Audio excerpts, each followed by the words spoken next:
Germany ने रूस से लड़ने के हथियार निकाल लिए हैं।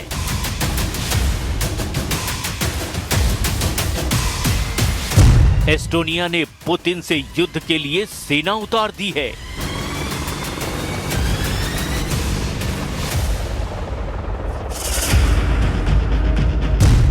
फ्रांस ने रूस से फुल एंड फाइनल का ऐलान कर रखा है।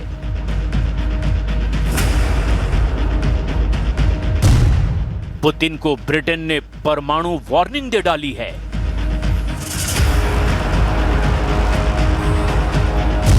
नेटो रूस का महायुद्ध अब भड़क गया है।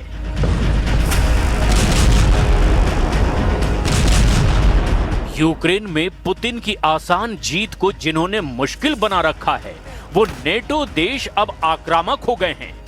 नेटो ने रूस को हराने के लिए सीधे युद्ध में कूदने के सिग्नल दे दिए हैं। ये देखिए पहला हथियार, जिसे जर्मनी ने रूस के बढ़ते खतरे के बीच वॉर जोन में तैनात कर दिया है। जर्मनी के मिलिट्री बेस अचानक बहुत ज्यादा एक्टिव हो गए हैं। जर्मनी की पूरी फौज हाई अलर्ट पर है। जर्मनी का एक एक अड्डा इस वक्त युद्ध के लिए तैयार किया जा रहा है, क्योंकि यूक्रेन का फ्रंट अब ना ज़ेलेंस्की के बस की बात रही, ना ही डोनाल्ड ट्रंप के। अब पुतिन से टकराएगा दुनिया का सबसे ताकतवर सैन्य संगठन नेटो।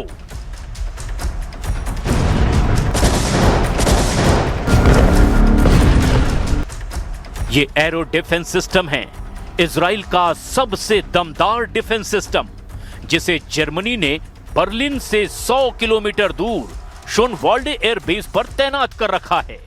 जर्मनी ने एरो सिस्टम का बारूदी ड्रिलर दिखाने के बाद यह ऐलान किया कि ये नेटो का डिफेंस अभेद्य बनाएगा। This protects not only Germany, but also NATO command structures and reinforcement corridors on German soil, both essential to the alliance.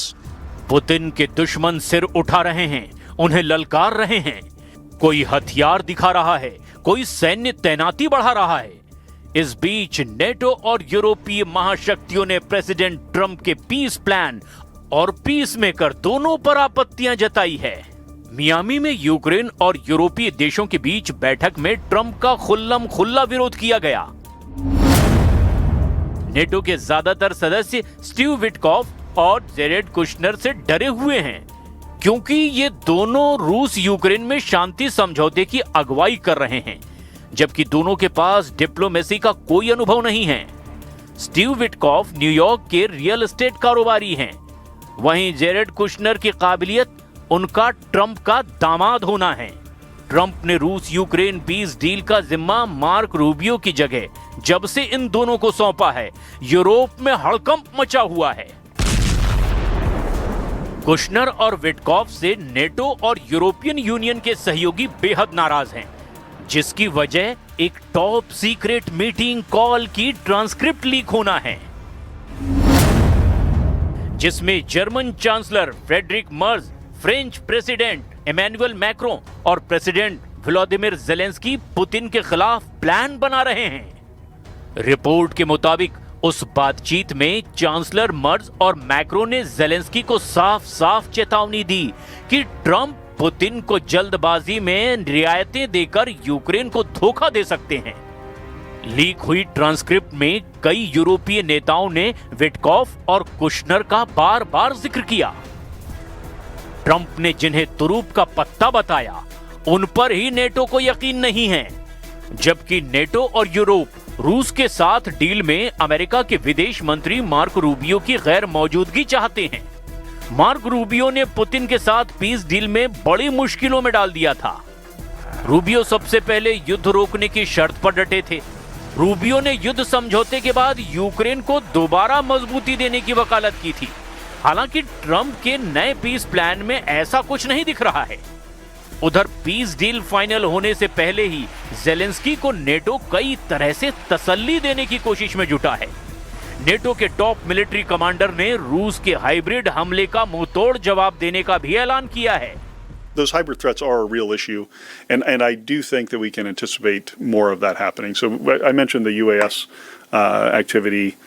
We saw the UAS events and spilling over into Poland recently. We've seen the sabotage on the Polish railway. All of those things are part of this hybrid network of activity. Some of it reckless, some of it intentional, but it doesn't really matter to me. It's something that we have to be able to respond to. So first off, I think it's important that we attribute it and that we say that, yeah, we know that Russia is behind some of this, maybe not all of it, but certainly some of it, and our public should know that. अब जरा ये तस्वीर भी देखिए। President Zelensky को Trump के खिलाफ भड़काने वाले लीडर एक साथ हैं। असल में ये सभी लीडर पुतिन के फ्यूचर प्लान से खौफ में हैं। रूस से निपटने के लिए यूरोपीय देशों में मेगा बजट वाली डिफेंस डील हो रही है। ब्रिटेन ने नॉर्वे के साथ एक बड़ा रक्षा सौदा किया है। यह डील ऐसे समय में हुई है जब रूस के बढ़ते खतरे के बीच नॉर्वे ने ब्रिटेन से 10 बिलियन पाउंड यानी करीब 13 बिलियन डॉलर के जंगी जहाज खरीदे हैं। इस नई डील से ब्रिटेन और नॉर्वे की नौसेनाएं नॉर्थ अटलांटिक में साथ साथ काम करेंगी। दोनों देशों के बीच मेंटेनेंस, टेक्नोलॉजी और हथियार भी साझा किए जाएंगे। उधर पुतिन ने ट्रंप के बनाए पीस प्लान पर समझौते का मन बना रखा है, जिससे रूस को यूक्रेन का बड़ा हिस्सा मिल जाएगा। लेकिन इस शर्त को नेटो के 30 देश मानने को तैयार नहीं हैं। सवाल है कि क्या पूरे यूरोप को लग रहा है कि ट्रंप ने पुतिन की युद्ध विराम वाली शर्तों को मानकर एक तरह से यूक्रेन के साथ पूरे यूरोप को भी संकट में डाल दिया है? क्या अमेरिका ने नेटो को बहुत बड़ा धोखा दे दिया है और इस धोखे का सबसे बड़ा खामियाजा अब यूक्रेन नहीं बल्कि यूरोप उठाएगा? क्या इसीलिए नेटो में अमेरिका की लीडरशिप खत्म होती हुई नजर आ रही है? नेटो में सबसे पावरफुल अमेरिका और तुर्की हैं। दोनों देश फिलहाल पुतिन के पाले में दिख रहे हैं। काला सागर में यूक्रेन के हमले के बाद तुर्की भी यूक्रेन पर भड़क गया है। Dışişleri Bakanları ve Milli Savunma Bakanı olarak hep beraber bir araya gelip daha fazla neler yapabiliriz? Özellikle Karadeniz'de şu anda son yapılan saldırılar aslında bizim Türkiye olarak en baştan itibaren yaptığımız uyarının ne kadar haklı olduğunu gösterdi. Çünkü savaşın coğrafyası giderek yaygınlaşıyor. Kullanılan yöntemler yaygınlaşıyor, coğrafya yaygınlaşıyor. Bu çok korkutucu bir şey.